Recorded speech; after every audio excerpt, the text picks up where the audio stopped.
Greetings, friends. Since we're not able to gather in person today because of the weather, I wanted to share a few reflections with you from home. Many years ago, when I was in seminary, an experienced member of the clergy gave me some advice. He said, "Never forget that as a parish priest, your role is to care for your people, not the other way around. Once your people are caring for you, you have a problem." At the time, that made perfect sense to me. It seemed like solid advice. But I've come to learn that life is rarely lived according to tidy principles. There are inevitable twists and turns, and there isn't a textbook answer for every challenge that comes our way. In my years as an ordained priest, I've gone against that advice at least twice, and neither time was voluntary.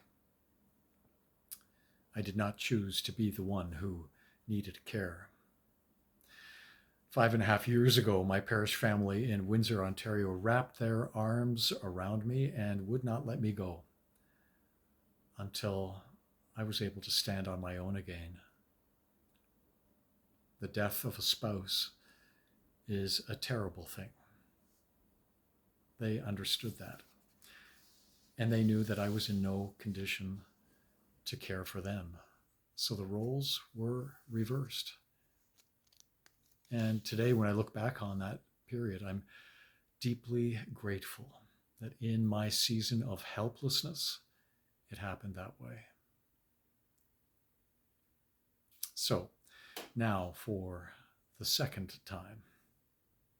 As many of you know, I experienced a health crisis last week. It came on suddenly. Although in hindsight, there had been some warning signs.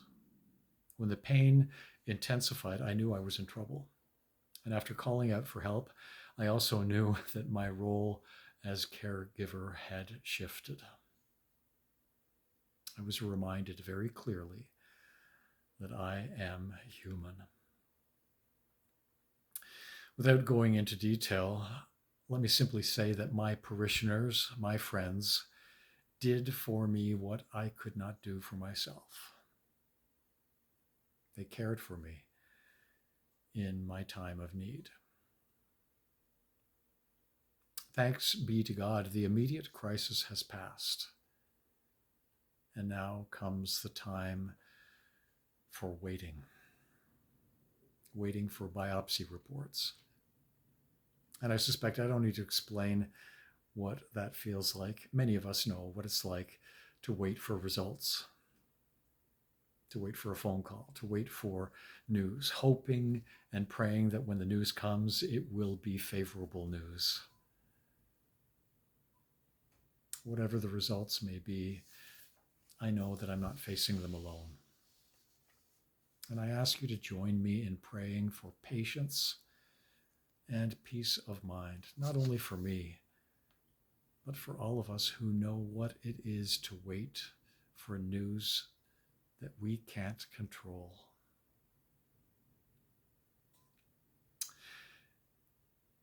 It feels fitting to place this experience into the wider frame of Lent. These 40 days invite us into honest reflection, into acknowledging our humility, our frailty, our mortality, and our dependence on God. On Ash Wednesday, we hear those familiar words, "Remember you are dust, and to dust you shall return." On their own, those words can sound terribly harsh. But at the same moment, another word is spoken. As those words are said, the sign of the cross is being traced on our foreheads. And the cross is that other word. the vertical beam connecting us to God, the horizontal beam connecting us with one another. Those two realities give meaning to our lives. We are connected to a loving and life-giving God, and we are connected within the body of Christ, where giving and receiving take place, and where the gift of community is real. The simplest way to say this is to say, we are not alone. Last Monday, as I sat in the emergency department, I found myself repeating a familiar line from the book of Deuteronomy. The eternal God is your refuge, and underneath are the everlasting arms. Friends, that is the song that I intend to carry with me through Lent.